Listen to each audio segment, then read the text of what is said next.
کوئی شوگر کی پٹی بھی باندھ نہیں چاہتا. حضرت ایوب 18 سال بیمار رہے. زوجہ کہنے لگی دعا کر لو تو آپ فرمانے لگے بی بی سے کہ صحت کتنی دیر رہی؟ اس نے کہا 60 سال. تو آپ فرمانے لگے ذرا بیماری کو بھی 60 سال گزر لینے دو پھر دعا بھی کر لیں. یہ دعا کی اللہ، یہ لفظ کہے اللہ نے صحت دے دی، تندرستی آ گئی. ایک دن گھر میں بیٹھے بیٹھے زوجہ کہنے لگی کہ ایوب یہ بتاؤ دکھ اچھے کہ سکھ؟ آپ فرمانے لگے سارے دن ہی اللہ کے ہیں پر دکھ بڑے اچھے تھے. مجھ سے پوچھو تو دکھ بڑے اچھے تھے. کہا کس طرح؟ تو حضرت ایوب فرمانے لگے جب میں بیمار تھا تو 24 گھنٹے میں ایک دفعہ میرا رب میرا حال پوچھا کرتا تھا. ایک دفعہ میرا اللہ پوچھتا تھا ایوب تیرا حال کیا ہے؟ فرماتے ہیں 12 گھنٹے تو لذت ہی رہتی تھی کہ میرے رب نے میرا حال پوچھ لیا ہے، اور اگلے 12 گھنٹے میں انتظار کرتا تھا مالک حال دوبارہ کب پوچھے گا. فرمانے لگے اب صحت تو ہو گئی ہے پر اب میرا رب میرا حال تو نہیں نہ پوچھتا. بھائی مشکلات جو ہوتی ہیں وہ تو تجھے سجا دیتی ہیں، سوار دیتی ہیں. تجھے یاد آتا ہے کوئی اپنا، جب تجھے درد ہوتی ہے نا، تکلیف ہوتی ہے، پھر تیرا دل کرتا ہے کوئی کندھا ملے جہاں میں سر رکھ کے رہوں. پھر اسی لیے تو کسی درویش سے کسی نے پوچھا تھا اپنا کون ہوتا ہے؟ تو کہا جو تجھے دکھ کے وقت یاد آئے وہ تیرا اپنا ہے. جو تجھے عین آزمائش کے وقت یاد آئے اور تجھے اس کا نمبر فوراً تیرے موبائل پہ چلنے لگے وہ تیرا اپنا سجن ہے جس کو تو دکھ کے وقت یاد کرے. تو بھائی مشکلات کے بعد جو اللہ آسانی دیتا ہے. حضرت ابراہیم کو آگ میں بھی پھینکا گیا، حضرت ابراہیم علیہ السلام کو ستایا بھی گیا، نکالا بھی گیا، لیکن جب ان مشکلات سے گزرے تو میرا رب فرماتا ہے وَإِذِ ابْتَلَىٰ إِبْرَاهِيمَ رَبُّهُ بِكَلِمَاتٍ فَأَتَمَّهُنَّ قَالَ إِنِّي جَاعِلُكَ لِلنَّاسِ إِمَامًا. کہا جب ابراہیم پورے اترے تو پھر ہم نے انہیں امام بنا دیا. یا اللہ کس طرح کی امامت دی؟ فرمایا میں نے اتنی اعلیٰ شان عطا کی ہے کہ اپنے لاڈلے رسول کو جناب ابراہیم کی نسل میں پیدا فرما دیا ہے. میں نے مصطفیٰ کو ان کی نسل میں پیدا کر دیا، قیامت تک کے لیے ان کا وقار بڑھا دیا. اللہم صلی علی محمد وعلا آل محمد کما صلیت علی ابراہیم وعلا آل ابراہیم. ان کی عظمت بڑھا دی اس لیے کہ جب وہ آزمائش سے گزر کر کے آئے پھر جو آسانی دی. میرے نبی پاک صلی اللہ علیہ وسلم نے دین ابراہیمی کی بہت ساری چیزوں کو رکھا. کہا میں ملت ابراہیمی پہ ہوں. جب کوئی مشکلات کو عبور کر کے آتا ہے، جب کوئی تکلیفیں سہ کر کے آتا ہے، اس کے لیے جو اجر ہوتا ہے، اس کے لیے جو پھر اللہ کتنی ذرا بڑی توجہ کیجئے گا. لوگ سمجھتے ہیں فلاں آدمی مشکل میں ہے تو شاید مشکل میں ہی رہے گا، فلاں آزمائش میں ہے تو شاید میرا اللہ فرماتا ہے ایک مشکل دے کے میں 2 آسانیاں بھی دوں گا. تم مشکل دیکھ رہے ہو، مشکل نہ دیکھو، وہ جو اس کو بعد میں آسانی آنے والی ہے، اور ڈبل جو میں اس پر نعمت کرنے والا ہوں اس کو دیکھو. حضرت یوسف کو بھائیوں نے کنویں میں ڈال دیا تھا، اور جب کنویں سے نکلے تو مصر کے بازاروں میں بکے، اور پھر زلیخا نے الزام لگایا تو حالات بگڑ گئے. حضرت یوسف کو جیل جانا پڑا. کتنی کٹھن زندگی تھی، لیکن میرے مالک کو کچھ اور ہی منظور تھا. کنویں میں گرنے والے، بازار میں بکنے والے، جیل میں جانے والے، الزام لینے والے جناب یوسف کو رب کریم نے اسی مصر کا بادشاہ بنا دیا. اللہ پاک نے اسی مصر کا حکمران بنا دیا. یاری تیری سونا ہے پر ازمیشاں تیریاں اگ. اے سونا پرکھیا جاوند آئی پہلو نال اگاں دے لگ. اس کے لیے تھوڑا سا جتن کرنا پڑتا، تھوڑے کٹھن حالات سے گزرنا پڑتا، تھوڑی آزمائشوں کا روپ دیکھنا پڑتا. ہم چاہتے ہیں کہ ہمیں چھیڑے کوئی نہ کوئی تکلیف نہ آئے، کوئی آزمائش. یہ ہو نہیں سکتا میرے بھائی. نامی کوئی بغیر مشقت نہیں ہوا. 100 بار جب عقیق کٹا تب جا کر نگی ہوا. ہم چاہتے ہیں کہ ہمیں کچھ بھی دقت نہ آئے، مشکلات نہ آئے.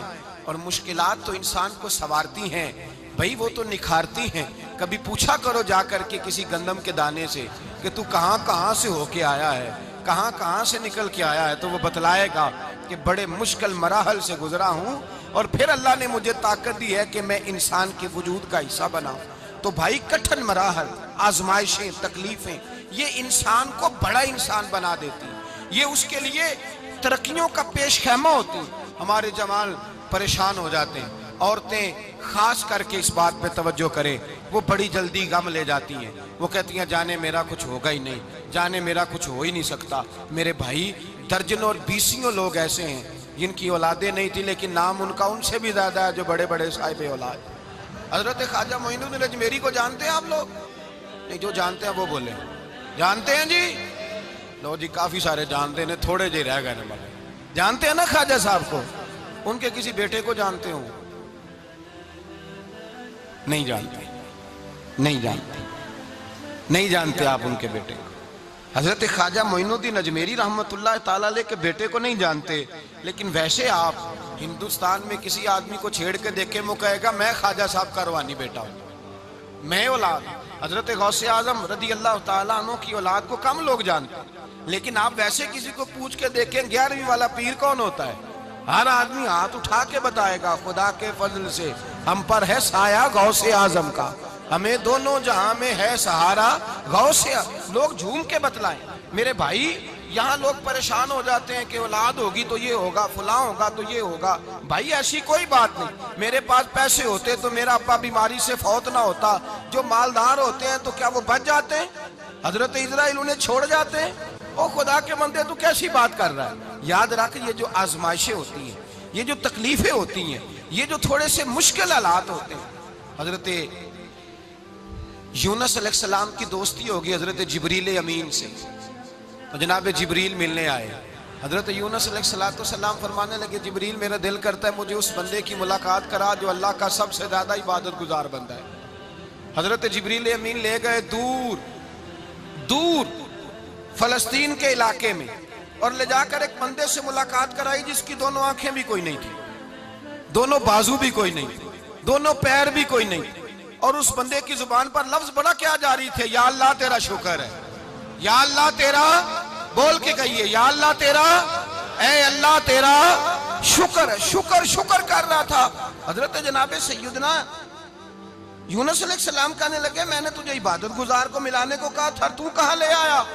تو حضرت جبریل کہنے لگے یا یونس، یہ ہر چیز جانے کے باوجود اپنے رب کی رضا پہ راضی ہے۔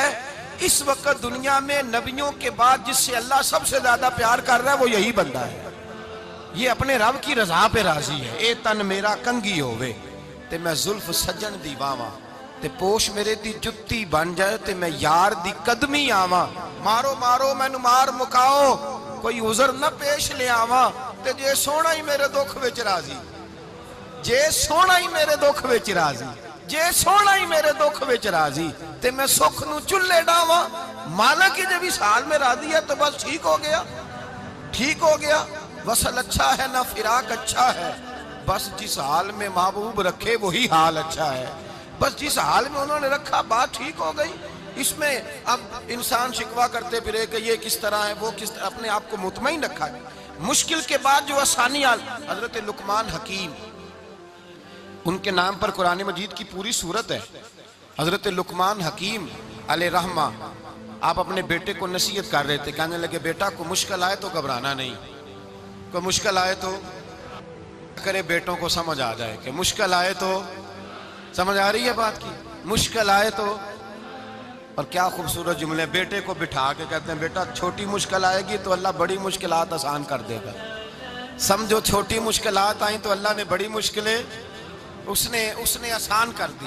اور آپ کو بتاؤں اصل انسان ہوتا ہی وہ ہے جو مشکلوں میں جینے کا ڈھب سیکھ جاتا ہے، وہ بن جاتا ہے جو کرب کے حالات میں جینے کا سلیقہ سیکھ جائے۔ اپنے بچوں کو یہ سمجھانا، حضرت لقمان بیٹے مشکل آئے تو گھبرانا نہیں، بڑی کو ٹال دیتی ہے، وہ نیکی کا اور آسانی کا پیش خیمہ ہوتی ہے، اللہ اس کے بعد آسانی سمجھا رہے ہیں۔ کچھ دنوں کے بعد کہنے لگے آؤ فلاں اللہ کے نبی کی ملاقات کو چلیں، فلاں نبی علیہ السلام سے ملنے چلتے ہیں۔ اس زمانے میں جو نبی تھے ان سے ملنے چلے گئے۔ بیٹے کو بات یاد تھی، گھوڑے پہ بیٹھے، امام ابن جوزی نے اس کو لکھا ہے، گھوڑے پہ بیٹھے تھے دونوں کے پاس گھوڑے تھے۔ اب رستہ بہت زیادہ تھا، کھانا ساتھ لے لیا، پانی ساتھ لے لیا، رستہ لمبا تھا، صحرا کا علاقہ تھا۔ جب جانے لگے تو اتنی سخت گرمی ہوئی کہ گھوڑے بھی بے ہوش ہونے لگے، اچانک ایسی گرم لو چلی کہ گھوڑے بھی۔ اب دونوں باپ بیٹا جو تھے وہ بڑی جوش میں تھے کہ جانا ہی جانا ہے، گھوڑے سے اتر کر کے پیدل چلنے لگے۔ اب پیدل چلتے چلتے ذرا آگے گئے تو اب گرمی میں جتنا بندہ پیدل چلتا ہے اتنا پیاس بھی زیادہ لگتی ہے، تو پانی پیتے رہے، کھانا کھاتے رہے، کھانا پانی بھی ختم ہو گیا۔ تھوڑا آگے چلے نا، اس قدر تکلیف بڑھی کہ حضرت جناب لقمان کے بیٹے کے پیر کے اندر ایک ہڈی پیوست ہو گئی،